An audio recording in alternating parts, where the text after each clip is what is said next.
যাব হচ্ছে শপিং করতে। সম্পূর্ণ ব্লগটা অবশ্যই দেখতে হবে। হ্যালো এভরিওয়ান, সবাই কেমন আছেন? আশা করি সবাই ভালো আছেন।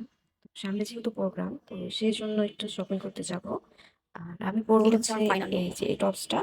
আর এই যে চুলটা কি হয়েছে?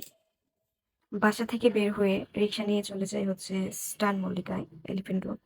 তো সেখানে গিয়ে হচ্ছে ড্রেস দেখতেছিলাম। তো অনেকগুলো ড্রেসই পছন্দ হয়েছিল। লাস্টে আমি কোন ড্রেসটা নিয়েছি সেটা দেখাবো। আর এগুলো হচ্ছে ইন্ডিয়ান ড্রেস। ফার্স্টে একটা দোকানে যাই, ওই দোকানে অনেক ভ্যারাইটি ছিল।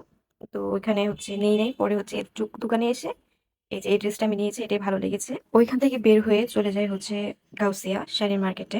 ওইখানে গিয়ে হচ্ছে এই শাড়িগুলো আমার ভীষণই ভালো লাগে। এগুলো হচ্ছে ইন্ডিয়ান হাতের কাজের শাড়ি।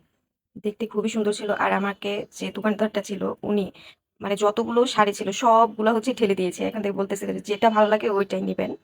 আর শাড়িগুলো হচ্ছে অনেক সুন্দর। আমার প্রতিটা কালারই ভীষণই ভালো লেগেছে। আমি দেখাচ্ছি আপনাদের। এই যে দেখেন কতগুলা কালার। মানে অনেক সুন্দর শাড়িগুলো আমার অনেক মানে অনেক বেশি ভালো লেগেছে। আমার মারও ভীষণই ভালো লেগেছে। কিন্তু একটা সমস্যা হচ্ছে, আমার মা আমার সাথে মার্কেটে গেলে বা দিদির সাথে মার্কেট গেলে তার একটাই সমস্যা, কোনটা নিব? তুই বল, কোনটা নিব? তুই বল। যদি বলি যে তোমার এতগুলা কালার আছে, তোমার যেটা ভালো লাগতেছে তুমি ওইটাই নাও। না তুই বল, না তোরা বল। মানে এরকম একটা জিনিস। মা হচ্ছে আমাদের সারা কোনো কিছু কিনে না। আর সে বলে যে তোরা যেটা পছন্দ করে দিবি ওইটাই আমি নিব। আর এই কালার শাড়িটা হচ্ছে আমি মার জন্য নিয়েছি। প্রথমে পছন্দ হয়েছিল অফ হোয়াইট টাইপের। পরে গিয়ে মা বলতেছে যে এটাও ভালো লাগতেছে। আমি বলছি নাও, যেটা ভালো লাগে ওইটাই নাও। আর ক্যামেরায় কিন্তু আমি যে শাড়িটা নিয়েছি ওইটার কালারটা কিন্তু আসে না, যেমন এই শাড়িটার কালারটাও কিন্তু আসে না। সামনাসামনি অনেক সুন্দর দেখতে শাড়িটা। আর এই কানের দুলটা হচ্ছে নিয়েছি